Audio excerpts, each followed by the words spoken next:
fidèles et bienvenue dans ce flash. Des gendarmes se trouvent présentement au domicile de Abdoulaye Baldé. Le maire de Ziguinchor avait répondu à la mise en demeure de la CREI le 11 août dernier. Le 11 août donc dernier, nous y reviendrons avec Gorgui Sambandiaï dans nos prochaines éditions. En bref, toujours plusieurs blessés graves à l'université Cheikh Anta Diop. C'est le bilan de plusieurs heures d'affrontement entre étudiants et forces de l'ordre. Le retard dans le paiement des bourses est à l'origine de la colère des étudiants. Nous y reviendrons avec nos reporters qui suivent les événements pour nous au campus. Félix Zalé, condamné à 1 an avec sursis et 1 million d'amende. Le procureur avait requis 1 an avec 500 000 francs d'amende. Le directeur de publication du journal La Tribune était poursuivi pour diffusion de fausses nouvelles.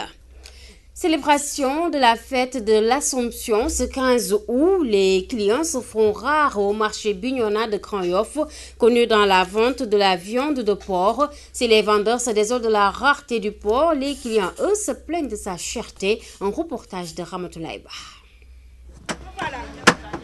Marché Bignona, des étals de viande de porc bien alignés, des scènes de marchandage visibles. Toutefois, sur les lieux, l'affluence n'est pas au rendez-vous à quelques heures de la célébration de la fête de l'Assomption. Les commerçants sont désolés.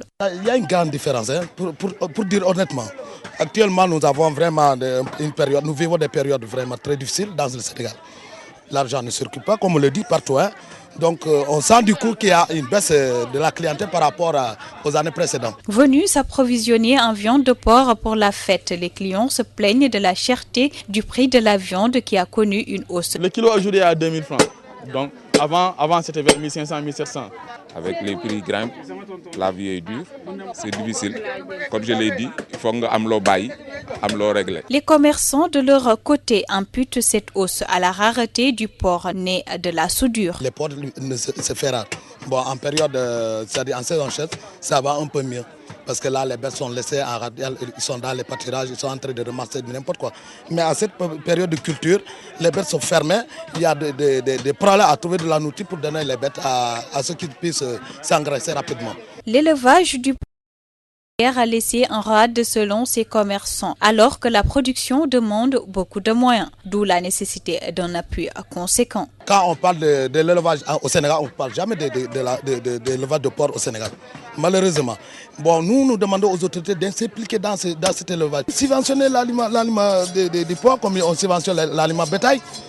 Alors comme ça, les éleveurs ils pourront accéder à l'achat des aliments pour pouvoir élever correctement les porcs. Ce vendredi, les fidèles chrétiens célèbrent l'Assomption de Marie, mère de Jésus, c'est-à-dire sa montée au ciel. Cette fête qui coïncide avec la cherté de la vie pousse les fidèles à diminuer les dépenses. Merci Ramatoulaye Ba. Après l'ancien directeur de cabinet adjoint du président Moubarak Lo, Mamadou Diop Decroix, adhère à la CA 2017 de Idrissa Seck, une structure qui, selon les initiateurs, cherche une sortie de crise pour le pays déjà sur une mauvaise pente, disent-ils, dans ce reportage de Amadou Limbaye. CA 2017, initié par Idrissa Seck, Mamadou Diop Decroix adhère et signe la déclaration de la plateforme. Pour lui, le Sénégal n'est pas sur la bonne pente. L'acte que je pose aujourd'hui est une invite à un très large front uni contre le régime de Macky Sall pour abréger les souffrances de ce peuple. Hier, ils ont arraché la victoire d'Ahmed Fall Baraya à Saint-Louis. Aujourd'hui, ils ont arraché la victoire, provisoirement en tout cas, la victoire d'Aïssata Tall Sall à Podor. Et si ça continue, mais ce sera la même chose plus tard. Et pour Moubarak Lo, Macky Sall n'a pas de vision. Et il faut une union pour faire face au régime, estime l'ex-directeur de cabinet adjoint du chef de l'État. Si vous n'avez pas une vision claire de là où vous allez, bien évidemment, vous aurez des programmes à la petite semaine, dépendant de l'actualité, vous réagissez, alors qu'un leader ne doit pas réagir. Il faut aller en rang serré, regrouper tous ceux qui peuvent aller ensemble, mais l'objectif ne doit pas être simplement de faire partir Macky Sall, mais c'est également d'amener des solutions nouvelles pour le Sénégal. Cette coalition de Idrissa Seck se veut une solution aux difficultés des Sénégalais, selon ses initiateurs.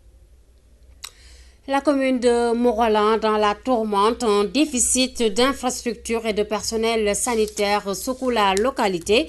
De l'avis du maire, la dotation en médicaments fournie par l'État ne couvre pas totalement les besoins médicaux des 14 000 habitants, nous dit Ramatoulaye Sarr.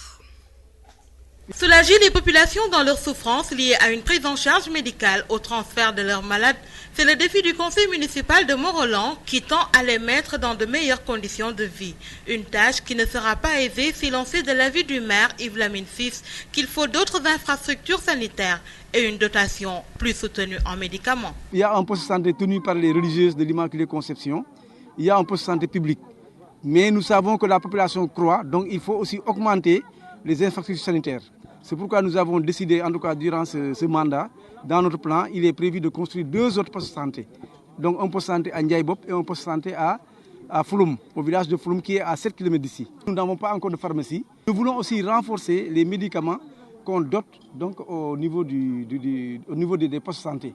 Donc l'État fait des dotations de 2 millions par année. C'est insuffisant pour les postes de santé et les cases de santé. On a des difficultés pour avoir des médicaments. Donc, c'est des ruptures à n'en pas finir. Le district commande, nous on achète au niveau du district.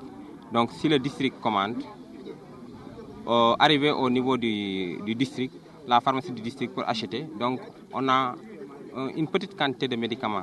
Donc, cette petite quantité ne peut pas couvrir 2 semaines. Donc, ça ne nous aide pas dans le traitement des malades.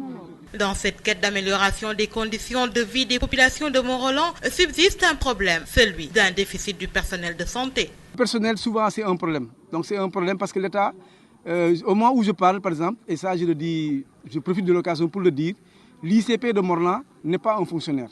C'est un volontaire presque qui est là. Donc nous pensons que l'État quand même doit nous aider à sécuriser le personnel des postes de santé. Parce que quand ils ne sont pas sécurisés, ça ne les motive pas trop. Je pense qu'il faut motiver le personnel de santé et ne mettre que des ICP qui sont recrutés comme fonctionnaires de l'État. Aujourd'hui, l'ICP qui est là n'est pas un fonctionnaire de l'État. Il a tous les diplômes, il a toutes les compétences. Malheureusement, il n'est pas encore recruté comme fonctionnaire de l'État. Et nous lançons un appel pour que l'État le recrute comme fonctionnaire de l'État. À Morolan, le vœu pieux des 14 000 âmes a toujours été une prise en charge rapide des malades par ambulance. Ce qu'elles viennent d'obtenir reste un accès aux soins de santé de qualité. Ramatoulaye Sarr, Radio-Télévision Walfadjri. Voilà, cet élément de Ramatoulaye Sarr met un terme à ce flash d'info. Merci à vous tous de votre attention. L'info revient à 19h en Wolof avec Mohamed Bité. Quant à moi, je vous retrouve à 20h pour l'édition en français. Merci de votre attention et bonne suite des programmes sur Walf TV.